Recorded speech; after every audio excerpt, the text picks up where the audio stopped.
ಬೆಳಗಾವಿನಲ್ಲಿ city Ravi ಸರ್ಕಾರದ ವಿರುದ್ಧ ಮತ್ತು ಕಾಂಗ್ರೆಸ್ ಪಕ್ಷದ ವಿರುದ್ಧ ವಾಗ್ದಾಳಿಯನ್ನ ನಡೆಸಿದ್ದಾರೆ.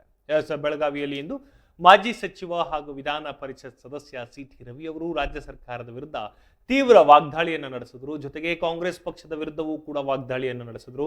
ಬೆಳಗಾವಿನಲ್ಲಿ ಸುದ್ದಿಗೋಷ್ಠಿಯಲ್ಲಿ ಮಾತನಾಡಿದಂತಹ ಅವರು ರಾಜ್ಯದ ಬಹುತೇಕ ಜಿಲ್ಲೆಗಳಲ್ಲಿ ಮಂತ್ರಿಗಳು ಜನರ ಸಂಪರ್ಕ ಕಳೆದುಕೊಂಡಿದ್ದಾರೆ, ಸಹಕಾರ ಸಂಘಗಳ ಚುನಾವಣೆಯಲ್ಲಿ ಮುಳುಗಿ ಹೋಗಿದ್ದಾರೆ ಅಂತ ಆರೋಪಿಸಿದ್ರು. ಜನರ ಕಷ್ಟಗಳನ್ನ ಕೇಳುವಂತಹ ಸಂವೇದನೆ ಅವರಿಗಿಲ್ಲ, ಈಗಲಾದರೂ ಜನರು ಅಥವಾ ಜನರಿಗೆ ಸ್ಪಂದಿಸಬೇಕು ಅಂತ ಕಿಡಿಕಾರರು. ಮುಂದುವರೆದು ಮಾತನಾಡಿದಂತಹ ಸಿಟಿ ರವಿ ಮುಖ್ಯಮಂತ್ರಿ ಬದಲಾವಣೆ ಕುರಿತು ನಡೀತಾ ಇರುವಂತಹ ಚರ್ಚೆಗಳ ಬಗ್ಗೆ ಪ್ರತಿಕ್ರಿಯೆಯನ್ನು ನಡೆಸಿದರು. ಯಾರು ಮುಖ್ಯಮಂತ್ರಿ ಎಂಬುದು ಮುಖ್ಯವಲ್ಲ, ಜನ ನಿಮಗೆ ಅಧಿಕಾರ ಕೊಟ್ಟಿದ್ದಾರೆ, ಯಾರಾದರೂ ಮುಖ್ಯಮಂತ್ರಿ ಆಗಿರಲಿ, ಮೊದಲು ಜನರ ಕಷ್ಟಗಳಿಗೆ ಸ್ಪಂದಿಸಿ ಅಂತ ತಿಳಿಸಿದ್ರು. ಸರ್ಕಾರದ ಭ್ರಷ್ಟಾಚಾರದ ಬಗ್ಗೆ ಗುತ್ತಿಗೆದಾರರ ಪತ್ರ ಓದಿ ನಾಚಿಕೆ ಆಗದಿಲ್ವೇ ಅಂತ ಪ್ರಶ್ನಿಸಿದ್ರು. ಕಮಿಷನ್ ಭ್ರಷ್ಟಾಚಾರದ ಡಬಲ್ ಆಗಿದೆ, ಅಂದರೆ ಕಮಿಷನ್ನು ಭ್ರಷ್ಟಾಚಾರ ಡಬಲ್ ಆಗಿದೆ ಅಂತ ನಿಮ್ಮ ಸರ್ಕಾರಕ್ಕೆ ಕೊಟ್ಟಿರುವಂತಹ ಸರ್ಟಿಫಿಕೇಟ್ ಅದು ನಮಗೆ ಹೇಳ್ತಾ ಇದ್ರಿ, ನೀವು ಮಾಡ್ತಾ ಇರೋದೇನು ಅನ್ನುವಂತಹ ವ್ಯಂಗ್ಯ ಮಾತುಗಳನ್ನು ಆಡಿದ್ರು. 19 ವಿವಿಧ ಅಗತ್ಯ ವಸ್ತುಗಳ ಬೆಲೆ ಏರಿಕೆ ಮಾಡಿದ್ದೀರಿ, ಪಟ್ಟಿ ಕೊಡಬೇಕಾ ಅಂತ ಪ್ರಶ್ನಿಸಿದ್ರು. ಬರ್ತ್ ಸರ್ಟಿಫಿಕೇಟ್ ನಿಂದ ಡೆತ್ ಸರ್ಟಿಫಿಕೇಟ್ ವರೆಗೆ, ಅಡಿಗೆ ಎಣ್ಣೆಯಿಂದ ಕುಡಿಯುವಂತಹ ನೀರಿನವರೆಗೂ ಕೂಡ ಬೆಲೆ ಏರಿಕೆ ಇಚ್ಛಿದ್ದೀರಿ ಅಂತ ಆರೋಪಿಸಿದ್ರು. ಸಿಟಿ ರವಿ ಅವರು ಮುಖ್ಯಮಂತ್ರಿ ಬದಲಾವಣೆಯಿಂದ ಪರಿಸ್ಥಿತಿ ಬದಲಾಗೋದಿಲ್ಲ, ಸರ್ಕಾರವೇ ಬದಲಾಗಬೇಕು ಅಂತ ಅಭಿಪ್ರಾಯವನ್ನು ವ್ಯಕ್ತಪಡಿಸಿದ್ರು. ಕಾಂಗ್ರೆಸ್ ಪಕ್ಷದ ವಿರುದ್ಧ ವಾಗ್ದಾಳಿ ನಡೆಸಿದ ಅವರು ಕಾಂಗ್ರೆಸ್ ಡಿಎನ್ಎನಲ್ಲಿಯೇ ಭ್ರಷ್ಟಾಚಾರ ಇದೆ ಅಂತ ಆರೋಪಿಸಿದ್ರು. ಕಾಂಗ್ರೆಸ್ಗೆ 136 ಸ್ಥಾನಗಳ ಬೆಂಬಲವಿದೆ, ಯಾರಾದರೂ ಮುಖ್ಯಮಂತ್ರಿ ಆಗಲಿ ಅಂತ ಹೇಳಿದ್ರು. ಭ್ರಷ್ಟಾಚಾರ, ಬೆಲೆ ಏರಿಕೆ ಮತ್ತು ಜಾತಿ ಗಣತಿಯನ್ನ ಅಂದರೆ ಜಾತಿಗಳನ್ನ ಒಡೆಯುವಂತಹ ಹುನ್ನಾರದ ಬಗ್ಗೆ ತಮ್ಮ ಕಳವಳ ವ್ಯಕ್ತಪಡಿಸಿದಂತಹ ಅವರು ಕಾಂಗ್ರೆಸ್ ಹೈಕಮಾಂಡ್ ವೀಕ್ ಆಗಿದೆ ಅಂತ ಟೀಕಿಸಿದ್ರು. ಸಿದ್ದರಾಮಯ್ಯನವರು ಪದೇ ಪದೇ ತಾವೇ ಮುಖ್ಯಮಂತ್ರಿ ಎಂದು ಹೇಳ್ಕೊಳ್ತಾ ಇದ್ದಾರೆ, ಇದು ಹೈಕಮಾಂಡ್ಗೆ ಸೆಡ್ಡು ಹೊಡೆದಂತೆ ಅಂತ ಆರೋಪಿಸಿದ್ರು.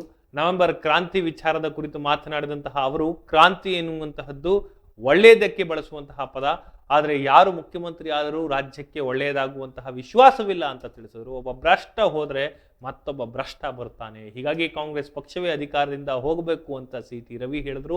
ಈ ಹೇಳಿಕೆಯನ್ನ ರಾಜಕೀಯ ವಲಯದಲ್ಲಿ ಸಾಕಷ್ಟು ಸಂಚಲನವನ್ನ ಮೂಡಿಸುವಂತಾಗಿದೆ. ಇಳಿಸಿ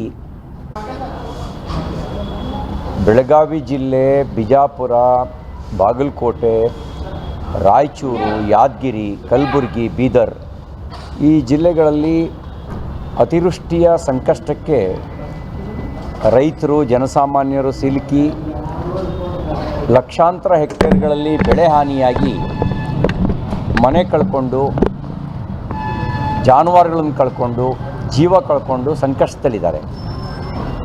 ಬಹುತೇಕ ಜಿಲ್ಲೆಗಳಲ್ಲಿ ಸರ್ಕಾರ ಮತ್ತು ಮಂತ್ರಿಗಳು ಸಂವೇದನೆ ಕಳ್ಕೊಂಡಿದ್ದಾರೆ. ಈಗ ಬೆಳಗಾವಿ ಜಿಲ್ಲೆನೇ ತಗೊಳ್ಳಿ, ಮಂತ್ರಿಗಳಿಗೆ ಜನರ ಸಂಕಷ್ಟಕ್ಕಿಂತ ಚುನಾವಣೆಯ ಪ್ರತಿಷ್ಠೆಯೇ ದೊಡ್ಡದಾಗಿದೆ.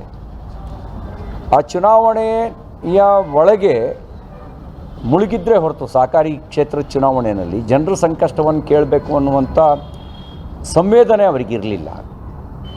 ಈಗಲಾದರೂ ಸಂವೇದನೆ ತೋರಿಸಿ. ರಾಜ್ಯದಲ್ಲಿ ಏನಾಗ್ತಾ ಇದೆ, ಈ ರೈತರ ಸಂಕಷ್ಟವಿಲ್ಲ ಸಂದರ್ಭದಲ್ಲಿ ನಾನು ಮುಖ್ಯಮಂತ್ರಿ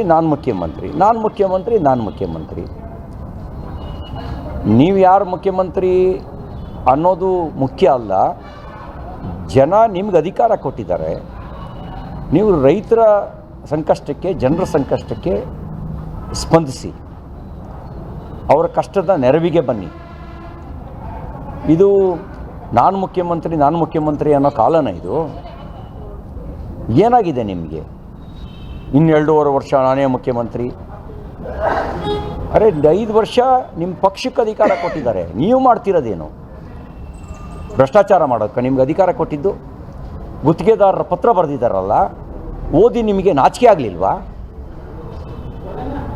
ಜನ ನಮ್ಮ ಬಗ್ಗೆ ಏನು ಅನ್ಕೋತಾರೆ ಅಂತ ಅನ್ನಿಸ್ಲಿಲ್ವಾ? ನಿಮಗೆ ಬರೆದಿರೋದು ಮಾನ್ಯ ಮುಖ್ಯಮಂತ್ರಿ ಸಿದ್ದರಾಮಯ್ಯನವರೇ ಪತ್ರನ.